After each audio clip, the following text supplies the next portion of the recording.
La faute n'est pas au pasteur Mukuna. La faute revient à nous, peuple congolais. Parce qu'il n'y a pas de censure dans notre communauté. Mais c'est le même pasteur Mukuna qui était le grand défenseur de Kabila. Il a mangé avec Kabila à même la table.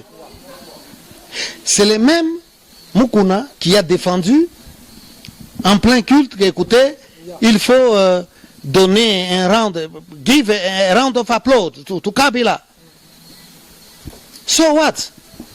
Maintenant, aujourd'hui, parce que les gens sont des opportunistes et que les opportunistes n'ont pas de comptes à rendre au peuple congolais, ils viennent le matin, on peut être pour Kabila, et le soir, n'est-ce pas, on est contre Kabila, le même Kabila. Au gré de ses ambitions partisanes, au gré, n'est-ce pas, de ses égoïsmes partisans, au gré, n'est-ce pas, de tous les mauvais calculs qu'on puisse imaginer. De ces paroles, à l'avance, a-t-il de conseiller réellement?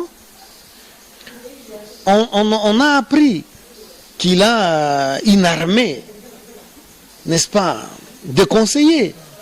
Mais à quoi ça lui sert cette armée de conseillers si seulement, au moins dans les petites choses, on ne peut pas lui dire attention, monsieur le président, il faut faire attention avant de vous prononcer sur tel ou tel dossier. Il faut réfléchir par la diplomatie du langage. Donc moi je crois que ce fut une erreur, bon, je ne dirais pas monumentale, parce que, écoutez, en politique, il y a une théorie qui dit que, en politique, il y a des situations, quelques situations, pour se sortir de cette situation, il faut commettre des erreurs. Merci beaucoup, mesdames, demoiselles et messieurs, amis fidèles téléspectateurs de la 3xW.congofrance.com. Merci parce que vous êtes nombreux partout dans le monde en train de nous suivre. À travers cette émission, Toso la Pona Congo, présentée par votre humble serviteur, Yannick Wenge, Moto Atonda Nakibonzambe. Merci pour votre fidélité. Dans la chaîne Abisso, congofrance.com. Merci beaucoup, maman Adèle Yombo, maman Vanna Babouakama. Na ba autiste ba trisomie ba ndundu andima kolela bango sani moko maman Adèle Yombo et pourquoi pas maman Miminduma. Et merci beaucoup na Fondation Bendelo maternité saccagée baza bezo ba sisa ko futa maternité au monde entier baza bezo ba sisa ngo pe prix Bendelo chrétien ka mingi te bazo pesa ba cadeau na président Fachi ninga de diaki mboka na biso na maboko ya Nzambe pe ba kopesa Donald Trump ndenge azwaki akomisaki Israël capitale à Jérusalem. Mesdames, demoiselles et messieurs, Fondation Bendelo, en tout cas mambo qui est bien. À travers cette émission, j'ai reçu pour vous aujourd'hui le professeur Franck Asimbo. Avec lui vraiment, on va parler toujours sur l'actualité de notre pays, toujours dans cette émission. Professeur, bonjour et bienvenue dans cette émission. Bonjour, je vous en prie. Comment vous allez? Ça va bien par la grâce du Seigneur. Merci beaucoup, professeur. Ça fait un peu longtemps. Presque nébulé. Tu as bien une émission à Bisso et Sousté. Comment vous pensez tant au monarchie, président Fachi a joué pouvoir, Kabila Tika qui pouvoir naïe, n'a pas beaucoup à président Fachi. Donc, Artena soit né salam à Bisso. Qu'est-ce que vous pensez au passé non? Bon, si vous me demandez d'être sincère, de prime abord, on pourrait féliciter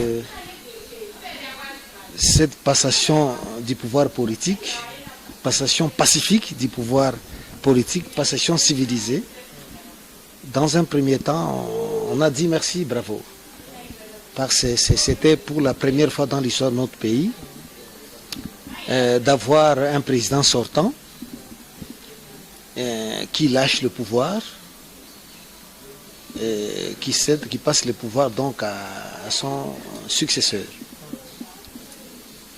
Bon, écoutez, mais chemin faisant,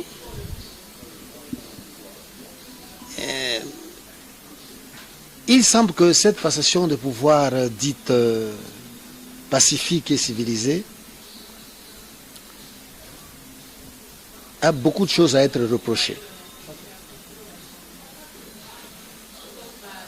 Bon, vous savez que nous sommes en Afrique.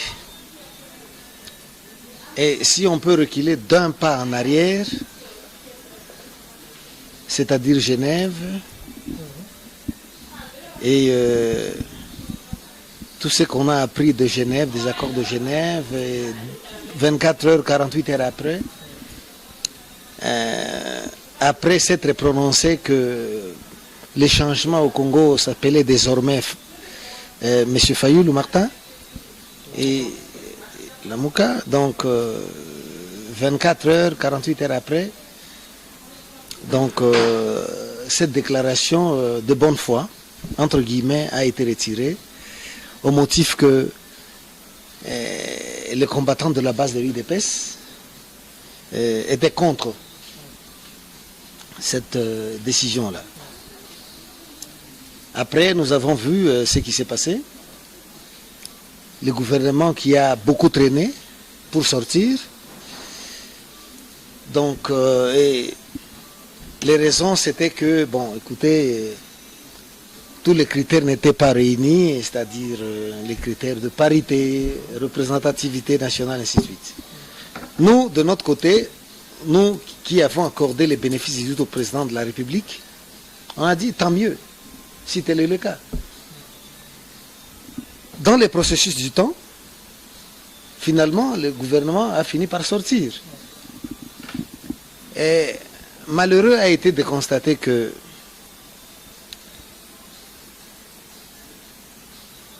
ce qui nous a été promis, c'est-à-dire la représentation, la représentativité nationale et tout, le parité, ainsi de suite, ces critères n'ont pas été respectés. Donc, pour ne parler par exemple de la province orientale, c'est la plus grande de toutes les provinces, nous, on nous a, n'est-ce pas, humiliés, 6%, et les autres provinces se sont attribuées la part du lion, soit disant que c'était, par exemple, le Grand Kivu, le Grand Kasaï, le Grand Bandoutou. Moi, je ne sais pas. Alors, ça m'a beaucoup frustré. J'étais le premier à crier sur tout le ton, du haut de toi, que je commençais le crédit, les bénéfices du doute que j'avais accordé à son Excellence, Monsieur le Président Félix, commençait à se faire grignoter. Donc, j'étais vraiment frustré. Et puis, bon, voilà. J'avais même appelé à une réparation immédiate de cette injustice pour que justice soit faite.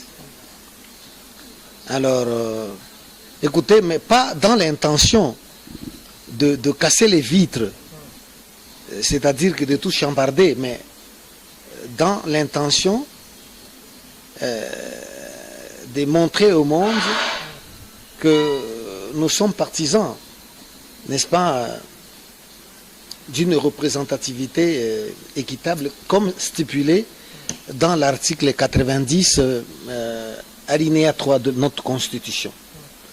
Donc, c'était déjà, nous avons trébuché. En tout cas, notre foi sur Monsieur le Président de la République a trébuché. Et puis, bon, dans les processus du temps, il y a des nominations ou ordonnances présidentielles tout de suite balayées en un tournement par tel ou tel autre ministre. Ça nous a beaucoup frustrés. Toujours dans ces mêmes processus du temps, on trouve que c'est comme si le président actuel n'avait pas l'effectivité du pouvoir.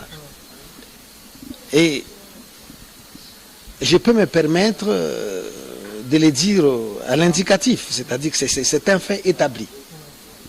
Et c'est tout le monde qui est en train de décrier ces faits-là. Alors, j'ai tremblé, moi j'ai dit que non, on n'a jamais vu ça. Alors c'est que les soi-disant passation, donc la soi-disant passation du pouvoir pacifique n'était qu'un leurre. Alors, ça nous a vraiment beaucoup bouleversés. Et jusqu'au jour d'aujourd'hui, si vous me demandez encore d'être sincère, mais on peut le prouver par diverses manières que le président de la République n'a pas le contrôle des institutions. Parce qu'au fait, au moment où nous parlons, nous ne demandons pas au président Félix actuel, après toute l'histoire politique de notre pays, 32 ans de... désarmé, je l'aime. Mais je vais y arriver. Mais écoutez, après les 32 ans du pouvoir de feu maréchal Mobutu, écoutez, 18 ans, 17 ans de monsieur Kabila, mais écoutez, mais on est là, on regarde comment les choses évoluent. Mais ici, il semble que les choses ne font que s'empirer. Les choses ne font que s'empirer. Il n'a pas le contrôle des institutions. Et puis, nous ne sommes pas au stade, on ne peut pas demander au président de la République actuelle de venir avec une panacée, c'est-à-dire avec un remède qui va réparer tous les maux. Après tout le passé de 40 ans, 50 ans derrière nous. Non, non, non, non. Ce qu'il faut faire pour le moment, ce que nous lui demandons de faire, c'est, n'est-ce pas, de prendre le taureau par le corne, c'est-à-dire commencer une chose par son côté le plus difficile, c'est-à-dire encore une fois, écoutez, avoir le contrôle des institutions de la République, la justice, l'armée, l'administration, mais il me semble que il est loin de là. Il est loin de là d'avoir le contrôle de ces institutions. C'est ça le drame. C'est ça le drame de ces régimes ici.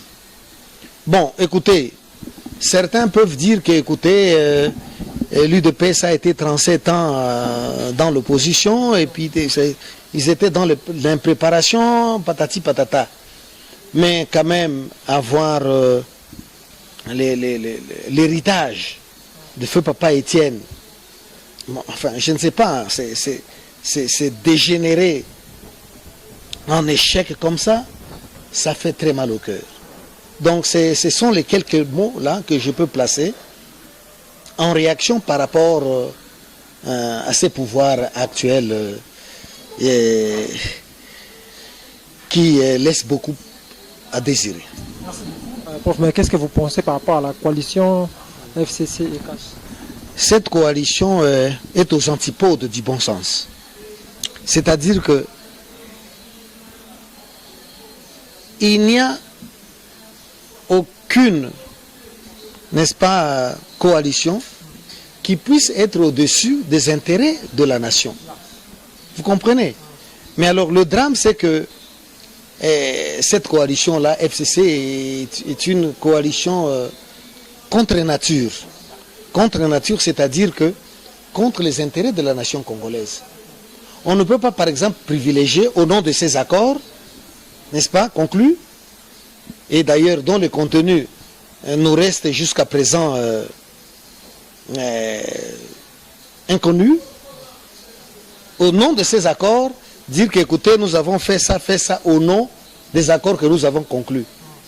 Pendant que c'est le peuple qui en souffre sur le terrain.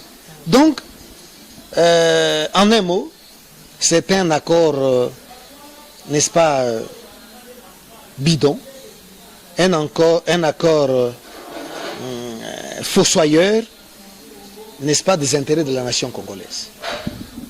Merci beaucoup. Par rapport à... Le président Fachi vient de nommer des magistrats, mais l'FCC vient de boycotter. Mais tout à fait, mais c'est justement de ça que je suis en train de parler. Bon, écoutez, pour des gens, soi-disant intellectuels que nous sommes, nous savons que de par la vertu de la Constitution, puisque la majorité du suffrage universel qui a porté le président Fachi au pouvoir, c'est-à-dire que le président de la République est élu au suffrage universel direct. Cette majorité qui a porté le président de la République au pouvoir, nous la lui concédons. Il faut oublier le passé. Il a gagné les élections tant mieux. Mais cette majorité-là n'est pas reflétée au Parlement. Donc, le Parlement n'est pas dans l'obédience ou de l'obédience du président de la République. Donc, nous sommes dans un régime parlementaire. Et ce faisant, comme nous sommes dans un régime parlementaire, vous comprenez, on est là, le président de la République ne peut pas prendre de décision unilatérale.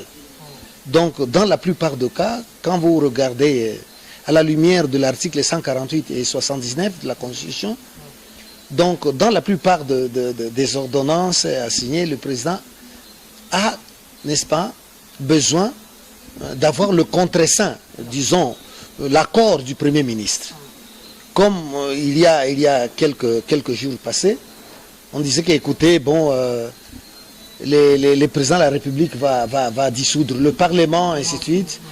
Et de l'autre côté, comme le professeur Kojo l'a si bien exprimé, donc le Parlement aussi a droit, vous comprenez, de renvoyer, de suspendre le président, qui est encore locataire, parce qu'il n'a qu'une année au pouvoir, pour ainsi utiliser un terme cher au professeur Kojo. Donc, et là, nous sommes écartelés, le peuple est écartelé dans ces conflits-là, de part et d'autre. Mais que faire? Mais écoutez, on a donné des exemples de général de Gaulle, fait général de Gaulle, en 1962 et en 1968, où le général de Gaulle avait dissous le Parlement pour se refaire, n'est-ce pas, une nouvelle majorité parlementaire, et puis avec François Mitterrand, n'est-ce pas, en 88, et puis Jacques Chirac, avec ces faits malheureux qui s'en est suivi en 1997, où il a encore perdu. Donc, mais que dire de notre situation à nous? Je crois qu'il y a le professeur Kojo qui a cité quelques doctrinaires en droit constitutionnel, vous comprenez, Bertrand Philippe et machin. Mais je crois que nous sommes dans le cas du Congo. Nous avons suffisamment assez de professeurs d'université qualifiés en la matière qui puissent se prononcer là-dessus. Nous n'avons pas besoin, n'est-ce pas, par exemple, d'avoir recours à la Belgique, d'avoir recours à tel ou tel autre pays, de venir étranger ces problèmes-là. Ce serait une démission, n'est-ce pas, criante, très criante. Donc, moi je considère que nous avons un problème d'interprétation de textes, mais ces interprétations-là, j'ai peur que ces interprétations ne relèvent pas, dans la plupart du temps, de la rationalité tirée, n'est-ce pas, de la Constitution et de la rationalité, n'est-ce pas, de la Constitution couplée avec, n'est-ce pas, les phénomènes sociaux et politiques. Vous comprenez un peu? C'est ça le problème que nous avons. Qu'est-ce que vous pensez par rapport à la discours du président Fachi à Londres, d'avoir dit les Banyamulenge Bazaba Congolais? Ok. D'entrée de jeu, je dirais que ce fut une imprudence. Parce qu'un homme politique, c'est quelqu'un qui, compte tenu des circonstances, vous comprenez, il prend du recul et il peut surgir au bon moment. Mais le contexte dans lequel ces phrases ont été lâchées n'était pas un bon contexte, ce n'était pas le moment opportun, pendant que nous savons que les auteurs de tous les massacres et la source, le nombril du problème congolais depuis bientôt 20 ans déjà vient de là. Donc ce sont les soi-disant Banyamulenge, soi-disant nos frères, qui nous tuent, qui tuent les autochtones, les indigènes, et non seulement les tuer, mais qui veulent s'accaparer de leurs terres. Mais dire en toute aisance que, écoutez, les Banyamulenge sont nos frères et sœurs congolais et que de fil en aiguille, nous Congolais de souche, on ne devrait pas avoir des attitudes, et afficher ces attitudes de haine. C'était mal calculé. Très, très mal calculé. Moi, je ne sais pas. Je ne sais pas. A-t-il calculé les conséquences de ces paroles à l'avance? A-t-il déconseillé réellement? On a appris qu'il a une armée, n'est-ce pas, de conseillers.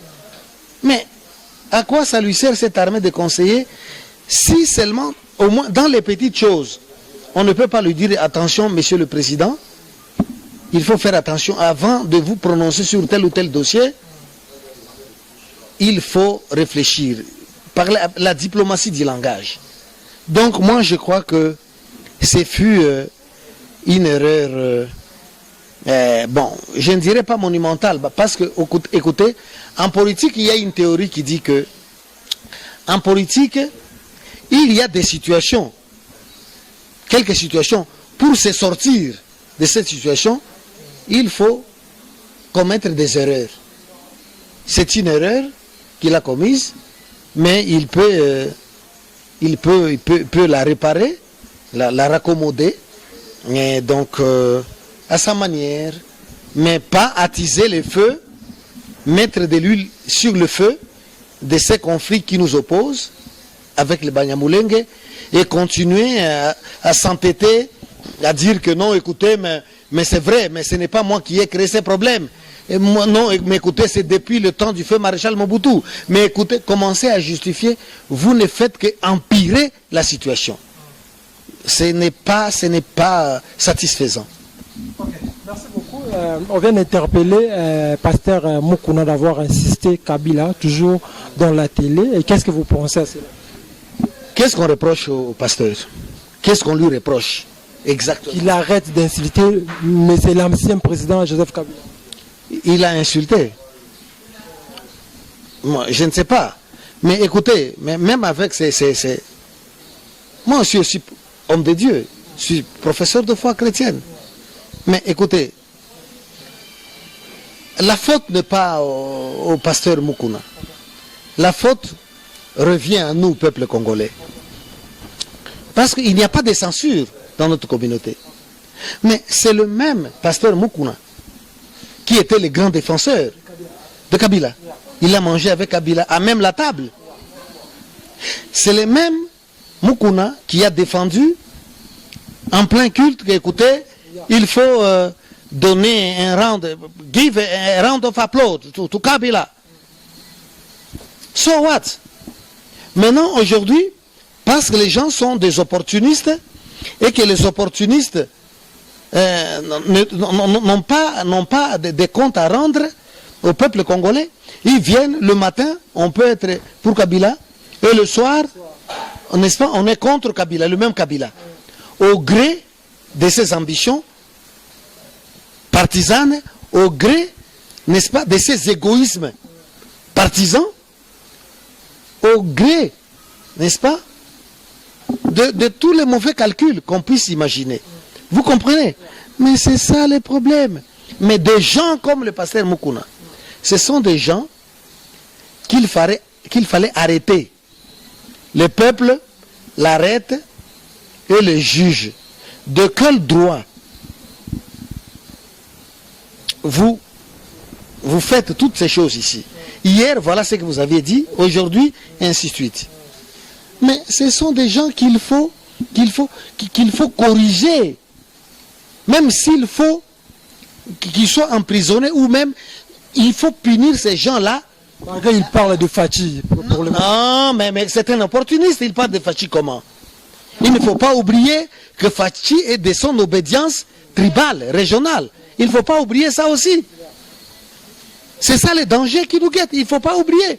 Donc il est là, pensant que bon, je vais m'échapper avec ça. Dans des pays qui sont sérieux, devant un peuple responsable, ce sont des gens qu'il faut capturer, torturer et leur faire payer tous les maux qu'ils ont causés. Parce que maintenant, c'est comme, écoutez, nous sommes maintenant, le Congo est une république bananière. on peut faire n'importe quoi et chacun vous tolère. Ce n'est pas comme ça. Il faut condamner ces attitudes du pasteur Mukuna. C'est injuste. C'est injuste. Et ce sont des attitudes, n'est-ce pas, théâtrales. Vous comprenez? Une attitude théâtrale. Il joue au théâtre. Il est populaire à ce moment. Mais il est populaire. Mais à quel prix? Mais à quel prix? Il est populaire aux gens, n'est-ce pas, aux petits esprits, mais pas aux esprits éclairés comme nous. C'est un monsieur qu'il faut arrêter. C'est un monsieur qu'il faut arrêter. Et puis même ces gens-là, même le comte Félix, ils ne peuvent pas considérer que mais ce monsieur a travaillé avec Kabila. Mais il vient maintenant, il change le fusil de Paul, il vient, il travaille avec nous. Mais il va nous trahir, la même chose. Quand un autre régime va venir, il va tourner et puis, mais c'est pas comme ça. Et ce n'est pas comme ça.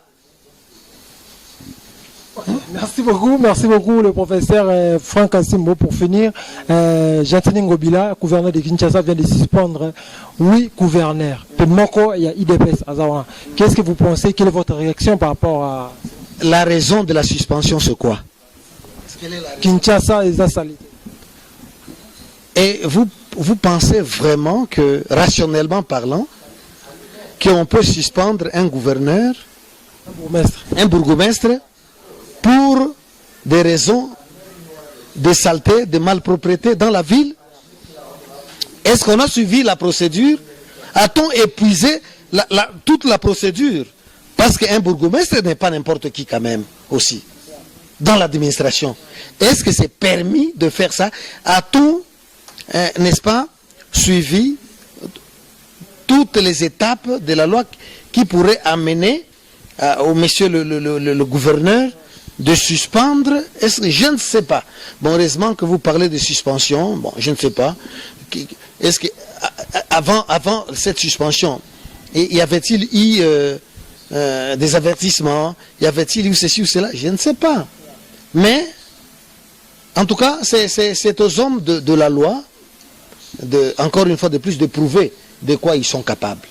Mais pour ma part, je considère que ce n'est pas une raison suffisante pour suspendre les bourgmestres. Merci beaucoup, professeur. Pour finir avec vous, un mot par rapport à tous les Congolais qui viennent de nous suivre à travers les mots. Voilà, je crois que nous avons du pain sur la planche. Cette politique actuelle, n'est-ce pas, nous a déçus. Donc, nous devons, rien à faire, considérer à bâtir une nouvelle classe politique au Congo pour, n'est-ce pas, couper le pont avec cette ancienne classe politique qui nous a trahis par plusieurs manières. Et cette classe politique-là, l'ancienne classe politique, il faut qu'elle paye le prix de tous les maux, de tous les dégâts qu'elle a causés au peuple congolais et à la nation congolaise. Nous devons faire, construire, bâtir une nouvelle classe politique, faite d'hommes nouveaux avec une mentalité nouvelle. Merci beaucoup. J'avais oublié, pour ça, l'Occidentaux avaient demandé la main de Kabila au Félix Tshisekedi, mais Félix Tshisekedi ne veut pas la ligne gothique. Bon, écoutez, ça c'est la radio trottoir, je ne sais pas. Est-ce que vous êtes sûr que si vraiment c'est cet Occident-là, les Occidentaux voulaient de Kabila, de Papa Kabila? Parce que moi, je l'appelle papa, je suis respectueux. J'étais bien élevé, j'étais bien éduqué. Kanambe. Écoutez, moi, je suis bien éduqué, moi je ne sais pas. Donc, s'ils avaient vraiment besoin de lui, mais 2 jours, 48 heures, c'est beaucoup. Ils peuvent se saisir de lui à tout moment. Mais c'est un jeu, un jeu politique. Sachant aussi que, bon, écoutez, les Congolais, ils sont comme ça. On peut les distraire avec ça ou ça. Et bon, écoutez, ils vont danser tout ce que nous allons chanter. C'est de la distraction. C'est de la distraction. C'est de la pure distraction. Ni plus, ni moins. Ok, merci beaucoup. Un mot de la fin, une salutation. Que Dieu bénisse le Congo. Que Dieu bénisse le peuple congolais. Unissons-nous sur un même front commun de combat, de raser cette ancienne classe politique et de constituer une nouvelle classe politique porteuse d'espoir. Merci beaucoup. Votre numéro 078 010 9775. Franck Asimbo, Mokele de Kisangani. Merci beaucoup, mesdames, demoiselles et messieurs, mes fidèles téléspectateurs de la 3xw.congofrance.com. C'était pour moi un grand plaisir de recevoir pour vous le professeur Franck Asimbo. Il est ici à Afrique du Sud, mesdames, demoiselles et messieurs. Nous sommes à Johannesburg toujours pour le compte de cette émission.